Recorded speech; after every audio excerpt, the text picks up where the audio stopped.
Қайырлы күн, қымбатты білімгерлер. Біз бүгін мектепке дейінгі және бастауыш мектеп жасы психологиясы пәні бойынша 13-ші дәрісімізді бастаймыз. Дәрістің тақырыбы бастауыш мектеп оқушыларының тұлғалық дамуы және өзін-өзі бағалауы бойынша тақырыбымыз. Мақсатына келетін болсақ, яғни осы тұлғалық дамудың психологиялық ерекшеліктерін, өзін-өзі бағалаудың мәнін, оның тұлға қалыптасуындағы орнын және даму жолдарын теориялық тұрғыдан түсіндіру, яғни білім алушылардың өзін-өзі бағалауын қалыптастырудағы педагогтың, яғни мұғалімнің рөлін айқындау болып табылады.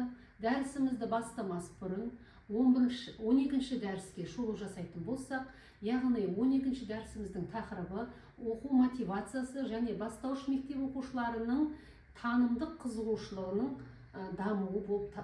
дамуын өттік біздер.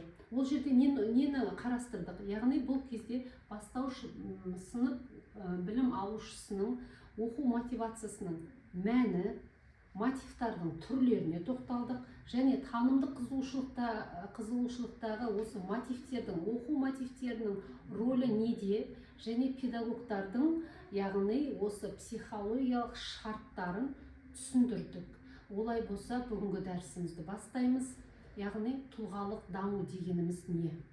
Тұлғалық даму бұл адамның бүкіл өмір бойында өзінің әлеуметтік мәнді қасиеттерін, дүниетанымын, құндылық бағдарларын, мінез құлқын, қабілеттерін және өзін-өзі реттеу механизмдерін қалыптастыру және жетілдіру болып табылады. Келесі бір ереже: тұлға белгілі бір қоғамның өкілі болатын, іс-әрекет түрімен айналысатын, қоршаған ортаға деген өзінің қарым-қатынасын түсінетін және дара ерекшеліктері бар нақты адам. Тұлғалық дамудың негізгі мақсатына келетін болсақ, ол қоғамдағы осы өмірге бейімделген, өзіндік менін таныған және дербес әрекет етуге қабілетті азаматты қалыптастыру болып табылады. Ал енді бастауыш мектеп кезеңінде тұлғалық дамудың шешуші кезеңдерінің бірі болып табылады. Бұл уақытта баланың өміріндегі басты іс-әрекет оқу болып өзгеретінін осының алдыңғы сабақтарда да айтып өттік. Яғни бұл оның психикалық және тұлғалық дамуына үлкен әсер етеді. Енді бұл жерде танымдық мотивациясының қалыптасуына келетін болсақ, басты өзгерісі алдыңғы сабақтарда біз айтып өттік, ойыннан оқу іс-әрекетіне ауысу дедік. Оқудың әлеуметтік маңызға ие болатындығы, ал енді ерекшеліктері балаларға деген танымдық қызығушылық пен құштарлық оянады. Олар білгісі келеді, үйренуге, зерттеуге, тәжірибе жасауға құмар болады. Яғни маңыздысы оқудың әлеуметтік маңыздылығын сезіну, оқу танымдық әрекетінің тиімділігін арттыратын тұлғалық дамытушылық мәнін түсіну болып табылады. Ал енді келесі әлеуметтік қарым-қатынас жүйесі дейтін болсақ, бұл жерде қарым-қатынас тек қана бұл бастауыш мектеп жасында отбасымен ғана емес, сонымен бірге мұғаліммен және сыныптағы құрбы құрдастарымен жүйелі түрде жүзеге асады. Бұл жерде мұғалімнің рөлі бала үшін үлгі алады. Бала беделді тұлғаға айналады мұғалімі, және де оның мұғалімнің балаға деген пікірі мен бағасы баланың өзін-өзі бағалауына тікелей әсерін береді. Келесі бізде үшінші өзін-өзі тану және өзін-өзі бағалау дейді. Бұл жерде баланың мен концепциясы, яғни өзінің менін басқалардан ажыратып, өзінің даралық ерекшелігін сезіне бастайды. Бұл жерде оқу жетістіктері мен мінез құлқына берілген бағалар арқылы бала өзінің ерекшелігін сезіне алады. Енді бастауыш мектеп кезеңі бұл баланың әлеуметтік ортаға еніп, тұлға ретінде қалыптасуының ірге қаланатын кезеңі деп атайтын болсақ, бұл кезеңде қалыптасын оқуға деген мотивациясы баланың өзін-өзі бағалауы, әлеуметтік қатынастар болашақ дамудың негізін құрайтындығын атап өткіміз келіп отыр. Сондықтан да педагогтар мен ата-аналардың міндеті бұл кезде сол білім алушының қабілеттерін оятуға, оның үйлесімді тұлға болып қалыптасуына қолайлы жағдай жасау болып табылады.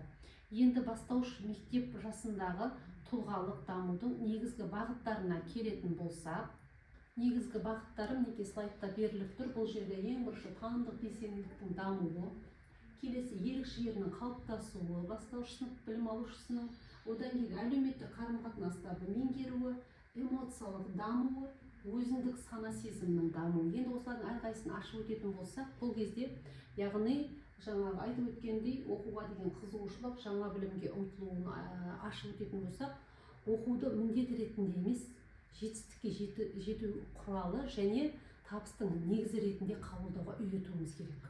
Ал оқудың нәтижесінде емес, яғни ол кезде жаңа көңіл бөлуге ынталандыру дейді. Бұл кезде өз бетінше оқуды ұйымдастыру, жоспарлау және орындау дағдыларын, мысалы күнделікті жұмыс кестесін құру, берілген тапсырманы соңына дейін жеткізу, мінекей осындай дағдыларын қалыптастыру болып табылады. Енді әлеуметтік эмоционалдық дамуына келетін болсақ, баланың қоғамдағы өзара қарым-қатынасы мен эмоционалдық интеллекті осы кезеңде белсенді дамиды. Бұл кезеңде ұжымда жұмыс істеу, ортақ шешім қабылдау, пікір таластарға қатысу және басқа адамдардың көзқарасын құрметтеу қабілеттерін дамыту. Және де эмоционалдық интеллектіге келетін болсақ, өз эмоцияларын, енді өздеріңіз білесіздер ғой, қуанышы бар, реніші бар, ашуы бар, айғайлауы бар, тану, оларды басқару және де басқа адамдардың көңіл күйін түсіну қабілетін қалыптастыру. Ал енді осы негізде әлеуметтік эмоционалдық дамуда адалдық, жауапкершілік, әділдік, қайырымдылық, мейірімділік сияқты моральдық этикалық нормалар мен құндылықтарды меңгерту. Бұл қағидалар негізі ар-ұяттың алғашқы негіздерін қалайды. Бұл бастауыш сынып білім алушысының. Енді келесісі жаңа өзін-өзі айтып жатырмын, өзіндік сана сезімнің дамуы дедік. Бұл жерде мұғалімнің, ата-ананың және де құрбыларының бағалауы негізінде өзін адекватты дейміз ғой, дұрыс бағалауын қалыптастыру. Шамадан тыс жоғары немесе шамадан тыс төмен бағалауға, яғни жол бермеудің жолдарын үйретуіміз керек. Одан кейін барып ерікті мінез-құлық дейді, яғни өзінің қалауына қарамастан қажетті және маңызды іс-әрекеттерді орындау қабілетін. Ол дегеніміз жаңағы мен жоғарыда айтып отырмын, тапсырманы аяғына дейін орындату, дағдысын дамыту. Бұл ерік күшін тәрбиелейді. Сонымен қатар дербестік және жауапкершілік. Ол дегеніміз оқу және күнделікті өмірдегі іс-әрекеттер үшін жауапкершілік алуға, дербес шешімдер қабылдауға ынталандыру.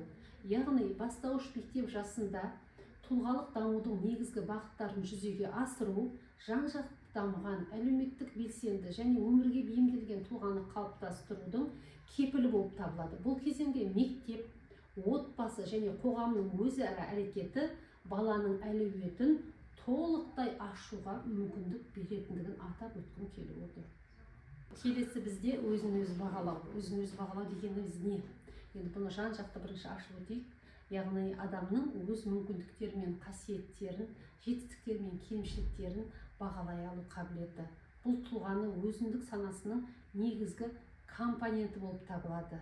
Яғни өзін-өзі бағалау бұл баланың мінез-құлқына, белсенділігіне, оқу жетістіктеріне және өзгелермен қарым-қатынасына тікелей әсер етеді. Ол арқылы бала өз әрекетінің нәтижесін талдап өзіне талап қоя бастайды. Ресейлік психологтардың еңбектерінде өзін-өзі бағалау тұлғаның дамуының маңызды механизмі ретінде негізінен қарастырылады. Жаңағыдай мына слайдта да айтылып отырмыз, яғни өзін-өзі бағалау бұл оның қалыптасуының, яғни баланың қалыптасуының әртүрлі факторлары өзара әрекеттесетін күрделі және ұзақ процестің нәтижесі. Яғни басқалардың баланы бағалауы немесе сені бағалауы, адамның өзінің жетістіктері мен сәтсіздіктерін талдауы, оның жеке басының қасиеттері көрінетін қызмет нәтижелері болып табылады. Келесі біздерде өзін-өзі бағалау тұлғаның өзіндік санасының маңызды бөлігі болып табылады және келесі құрамдас бөліктерден тұрады. Яғни танымдық компоненті.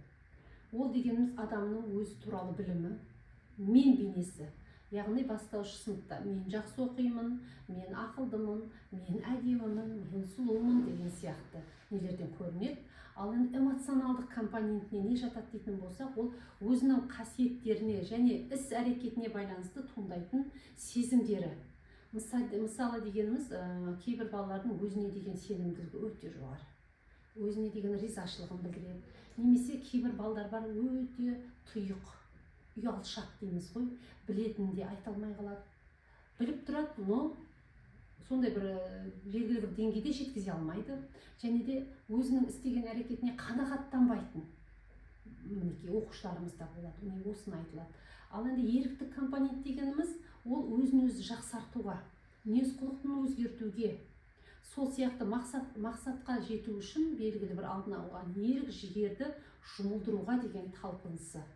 Енді осы өзін өзі бағалаудың қалыптасуына негізі ең бірінші әлеуметтік ортасы әсер етеді. Атап айтқан кезде ең бірінші ата-аналар, мұғалімдер, айналасындағы достары, сыныптастағы құрбы-құрдастарының пікірлері мен бағалаулары шешуші роль атқарады екен. Мінекей, енді өзін өзі бағалаудың түрлеріне келетін болсақ, және олардың әсері не дейтін болсақ, яғни өзі үш түрге бөлінеді. Осы жоғары адекватты дейді. Жоғары, оның өзі адекватты жоғары, яғни өз мүмкіндіктерін шынайы бағалайды бұл жерде. Өзіне сенеді, қиындықтан қорықпайды. Бізде осы өзін өзі бағалаудың тұлғаның дамуындағы рөлін келіп тоқталатын болсақ, бұл жерде әртүрлі аспектілердің қалыптасуында маңызды реттеуші қызмет атқарады. Негізі ең бірінші жаңағы айттық қой, түрлері бөлінеді. Соның ішінде адекватты өзін өзі бағалау жетістікке жету мотивациясын арттырады. Адам өзінің күшіне сеніп, алдына биік мақсаттар қояды. Келесі бізде тұлғаның мінез-құлқын және іс-әрекетін реттейді. Бұл жерде жоғары бағалау кезінде адам белсенді болады өте, ал енді төмен бағалау кезінде керісінше пассивтілік танытады. Осылардың барлығы бастауыш сынып білім алушысына өте үлкен әсері бар. Енді келесі өзін өзі бағалау тұлғаны сыртқы жағымсыз әсерлерден және сәтсіздіктерден психологиялық тұрғыдан қорғайды. Олай болса, біз өзін өзі бағалаудың бастауыш сынып білім алушыларындағы ерекшеліктеріне тоқталатын болсақ, бұл кезеңде тұлғалық дамудың, оның ішінде өзін өзі бағалаудың қалыптасуындағы ең маңызды және ерекше кезеңдердің бірі деп айтар едім.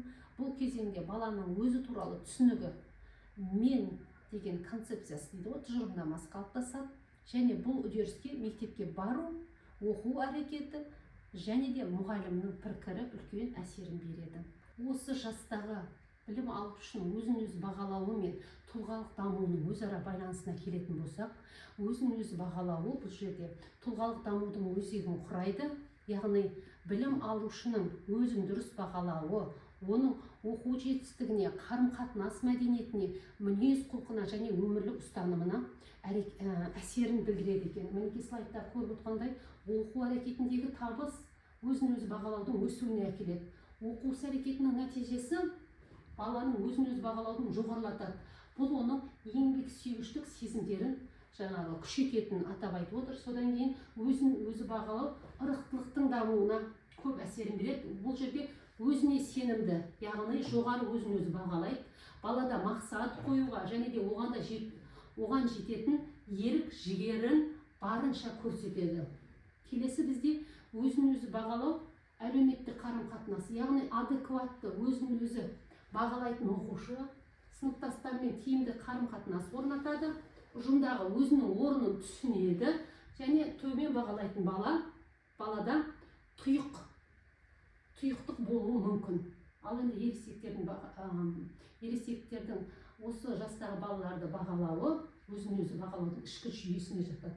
Бала 3-ші және 4-ші сыныпқа келген кезде ол мұғалімнің бағасы мен өзінің ішкі бағасын салыстыруды үйрене бастайды. Бұл кезде сыртқы бағалау біртіндеп ішкі дербес бағалауға айналады. Енді бұл кезде педагогтың рөлі қандай деген сұрақ туындауы мүмкін. Бастауыш сынып білім алушысының өзін бағалауын қалыптастыруда мұғалімнің рөлі ерекше, яғни ең бірінші қолдау көрсету, сыртқы бағалаудан айыру, жеке тұлғаға құрмет, яғни осындай қасиеттерін жаңағыдай бағалайтын дағдыларын үйретеді. Бастауыш мектеп кезіндегі өзін өзі бағалаудың ерекшелігі, оның тұрақсыздығы, сыртқы бағалауға тәуелділігі және бастапқыда асыра бағалануға бейімділігі. Сол сияқты осы кезеңде қалыптасқан өзін өзі бағалау болашақта тұлғаның бүкіл психологиялық құрылымына негіз болып табылады. Яғни осы дәріс бойынша қорытындыға келетін болсақ, бүгінгі дәрісіміз, яғни бастауыш мектеп кезеңі білім алушының тұлғалық дамуындағы ең маңызды шешуші кезеңдердің бірі болып табылатындығын атап өттік. Сол сияқты бұл кезеңде бала ойын іс-әрекетінен оқу іс-әрекетіне ауысып, жаңа оқушы әлеуметтік рөлін игереді.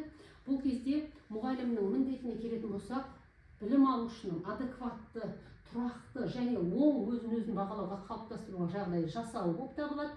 Яғни бұл үшін табыстылық жағдайларын ұйымдастыру, баланың талпынысын бағалау және де кері байланыс арқылы оның тұлғалық дамуына дұрыс бағыт беру жасау болып табылады. Олай болса, бүгінгі дәрісіміз аяқталды. Зейін қойып тыңдағандарыңызға алғысымызды білдіреміз.